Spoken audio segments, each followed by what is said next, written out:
Hi there, Lindsay here, the Frugal Crafter. Today I want to talk about watercolor palettes and show you some different options and also some lots of different travel palette sizes. So this is my Jones palette. I really like this. This is my one I typically have for at home because it's got all my M-gram colors that I really love and a huge mixing area, which I also really love, but I don't often use it for tutorials just because it takes up so much space on my work surface. But for sitting down, painting, this is my favorite. I also like the John Pike palette because it's a little sturdier. That's packed away in my one of my travel painting boxes, so I'm not going to get that out right now. But it's about the same idea. It just has a thicker plastic. So this is great if you're at home and you've got the room to work. But a lot of times you're taking classes and you have limited space, or you want to go out and paint maybe from a canoe in the summer, or you just don't want to be burdened by a lot of stuff.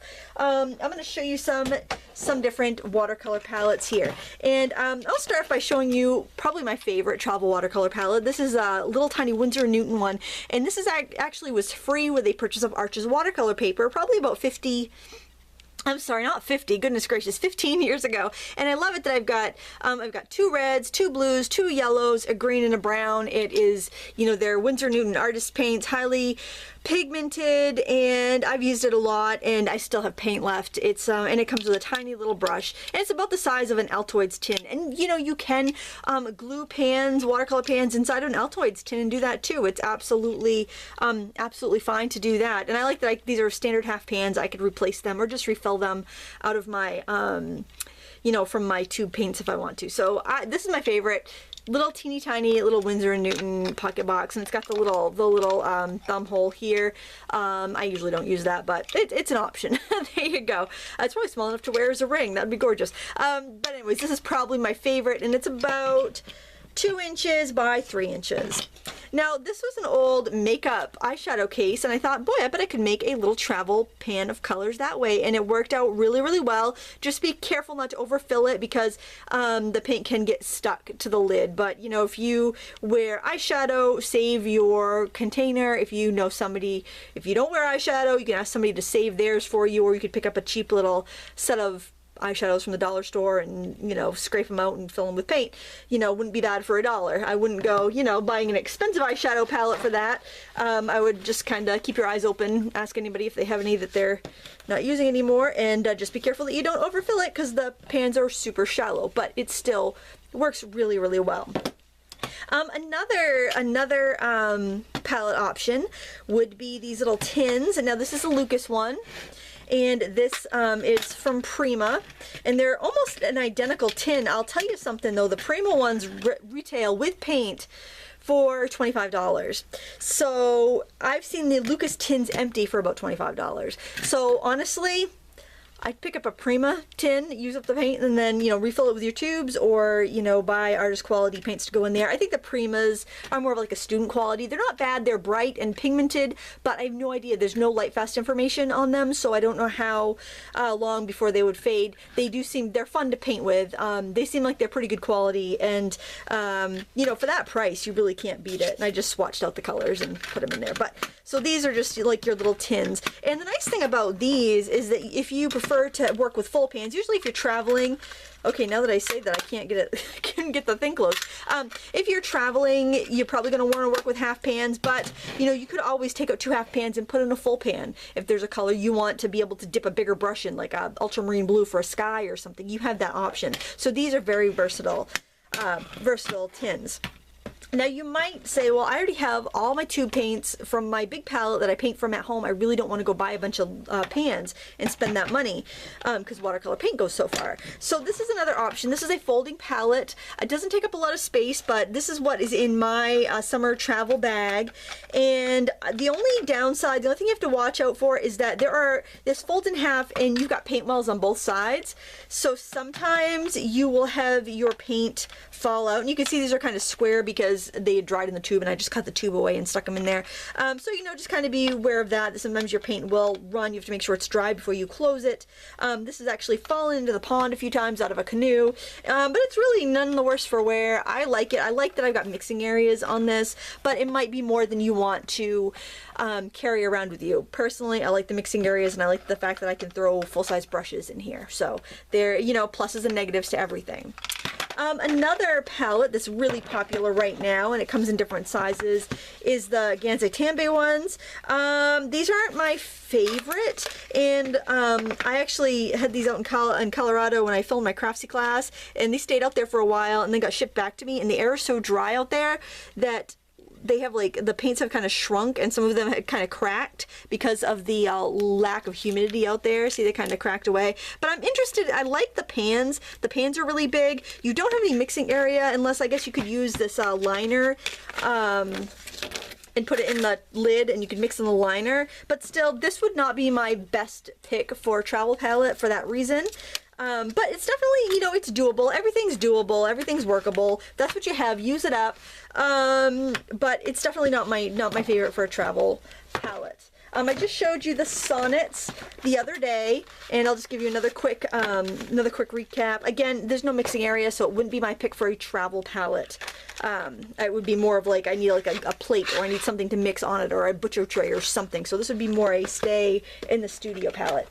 This is a really good one. I like this a lot. The paints are decent. They're not artist quality. This is the Koi travel palette, and you've got little half pans in here, and it's got a collapsible, not a collapsible, but a take apartable water brush, so you can fill the side with water and put in the cap. And then you've got the then when you're ready to paint, pull off the cap and you screw the brush end on, and you can paint. You can put like watercolor postcards up in the top and kind of just hold it with your palette in front like this and kind of paint here, and you've got your palette here. So this is actually a really great option, and once you use up your paints, you can always refill it with artist quality paints. I haven't noticed any of the things I painted with my Koi paints fading, but they are a little more opaque. They do feel a little bit more like the Prima or a student grade paint, but I really like this. Is a thick plastic. It feels really durable, and I think it's a great palette. It's cheap too. I think regular price this is $30, and you can get them at the big box stores with a coupon, so you really can't beat it. It's a cheap set. Now let me show you my two Yarka palettes. This was the first one I ever got. It was like $16 maybe, and I really like the paints. I'm not crazy about the palette because the paints would always shift around and fall, so I had to kind of reshuffle them so they would be in there a little bit tighter, and it gave me a little extra room. But I don't like that palette, but I do like the paints. This is the Yarka palette that they came, that like the larger sets come in, and I really like it. You've got all this mixing area. You've got all the mixing area under here. I just taped my swatch to it just so I'd be able to see exactly what the colors are. But I like how you've got 3 times the area once you open it up. I've got these double mixing areas, and I got the space in the middle to hold my pans. I'm gonna pause the video, be right back as soon as my water pump shuts off. Very similar to the Yarka palette is this Winsor & Newton palette, and this is probably my favorite. I wish I could get an empty one of these. Maybe I can. I'll have to look around. It's plastic. It's a nice heavy-duty plastic, and again, it opens up so you have double the mixing area, and it's got these channels, and this came with full pans of the Cotman watercolors in them, but if you don't want to use the full pans or you want to break it up a little bit, you could put like a couple half pans, 2 half pans in the size of one of the full pan places, just giving you a little more versatility. If you'd rather have, instead of having 24 color, 1, 2, 3, 4, 5, 6, 7, 8, instead of having 24 colors, you could do 48 half pans or a mix of the different paints, and I like that, and I love having the bigger mixing area for, you know, not a ton of space. So this is one of my favorites. If you have the room for this, I really like it. Now the Winsor & Newton Cotman line has a palette very similar to this Lucas one, so I'm not going to show you both of them because they're almost identical. The plastic is a little bit different, but they're both heavy duty. These are just a little, you know, 12 half pan set. You can get small little brushes, collapsible brushes that will fit in there. The Winsor & Newton Cotman one comes with a small brush. These, I think this one is about $12 at Jerry's, and the Winsor & Newton one is usually about $23. So, you know, they're great. They're a great buy. This is, I use the Cotman ones in a watercolor class that I do. All the students have the Cotman ones, and it works out pretty well. And you got a decent mixing area there. You know, for small sketches, it's not bad. So Cotman or Lucas. I think a Lucas is a better buy, but yeah, whatever. The commons are a little easier to find in store if you're going to go pick them up. Now there's these, I don't like the quality of these paints, but this again is another pan set. You can replace the pans if you want to. This is a Grumbacher Deluxe opaque, transparent and opaque watercolors. I'm not crazy about the paint, but the palette's all right. You got some space, but it's not, I don't feel like it's as good of a use of space as this one or the Yarka palette that folds out and gives you the double mixing area. And this is the same thing, except you can get them in 12 or 24 colors, and you know, it's just double decker. So that wouldn't really be that useful if you're out painting, because you have to have a place to hold that, you know, and if you put it like that, then you're covering up your mixing area. So this would not be what I recommend for on the go, because you kind of want to spread that out on a table, I think. And if you're stuck painting with your paints on your lap, it's not going to work as well. So that pretty much is it for, you know, just a brief overview of different types of pans and cases. You can get larger tins that are kind of like this, or fold open tins, very similar to this, or larger fold open ones like this. I mean, like this does have a decent amount of mixing space. If you don't have that little watercolor paper in there, you know, you could put a water brush in there, one of the collapsible ones, one of the minis, and you've got a couple places to mix. I think I would probably pick this for traveling over something like this where you only have the one little area to mix. But you know, then again, my favorite is this tiny little one. So you know, there's a lot of options, and of course you can make your own with a pill box, an eyeshadow case, you know, gum packaging, and an Altoids stand. I saw Julie Faith and Balzer had a tutorial on that, which I thought was very innovative. There's a lot of things that you can do to bring your paints on the go. So how do you pack for traveling with your watercolors? Let me know in the comments below. I'm sure everyone would love to benefit from your tips and tricks, and I hope you found this very useful. If so, give me a thumbs up, share it with your crafty friends, and until next time, happy crafting.